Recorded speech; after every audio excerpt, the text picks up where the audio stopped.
Gue mau cerita horor lagi dan menurut gue ini lumayan merinding ceritanya kalau kalian lagi dengerin ini sendiri dan lagi sendirian di rumah. Jadi ini kejadian waktu teman gue masih SMP dan ini kejadian waktu dia pulang sekolah. Dia dijemput sama ibunya dan baru sampai banget di depan rumahnya. Sampai depan rumah, ibunya ini lagi nyari kunci untuk ngebuka pintu rumahnya. Sambil nunggu ibunya nyari kunci, dia ini iseng ngintip ke dalam rumahnya. Posisinya jendela rumahnya ini nggak ada hordengnya, jadi bisa langsung kelihatan ke dalam rumahnya. Dan depan jendela itu langsung menghadap ke arah ruang TV. Pada saat teman gue ngintip, dia tuh melihat ada seseorang yang lagi nonton TV di rumahnya dan itu tuh membelakangi dia. Jadi dia cuma ngeliat belakangnya doang. Temen gue sebenarnya agak bingung karena dia tuh tinggal cuma bertiga di rumahnya. Jadi dia, ibunya, dan juga bapaknya. Bapaknya kerja nggak mungkin. Dan sesosok itu tuh menyerupai wanita. Jadi pas lagi temen gue ngeliatin lagi, tiba-tiba sosok itu nengok ke arah dia dan abis itu langsung jalan ke arah dapur. Kejadiannya itu cukup cepat, jadi makanya temen gue tuh nggak terlalu ngeh ini muka sesosok ini tuh sebenarnya siapa. Pas ngeliat itu, temen gue langsung ngomong ke ibunya, nanya, "Bu, di dalam ada orang ya?" Terus ibunya bilang nggak ada, orang ibu terakhir keluar abis itu ibu kunci kok. Soalnya temen gue mikir kayak yaudah ini mungkin salah lihat atau gimana atau halus. Masuk ternyata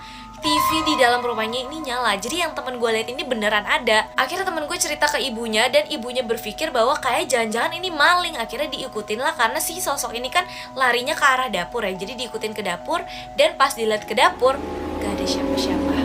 Nah ini gak terlalu yang merinding banget ya. Cuma pas gue diceritain, pas pulangnya gue tuh pas balik ke rumah gue tuh lagi kosong. Jadi gue tuh orang yang pertama balik ke rumah dalam keadaan rumah tuh kosong. Ma bapak gue lagi pada pergi dan Farah juga lagi pergi. Jadi pas gue balik ke rumah kosong tuh gue langsung kayak inget kejadian temen gue kan takut tiba-tiba gue masuk ke rumah ada yang lagi nunggu gue. Langsung deh tuh gue cabut lagi. Jadi buat lo juga yang sering ditinggal pergi sama orang rumah, terus lo orang pertama yang balik ke rumah dalam keadaan rumah kosong, hati-hati, siapa tahu ada yang nunggu lo.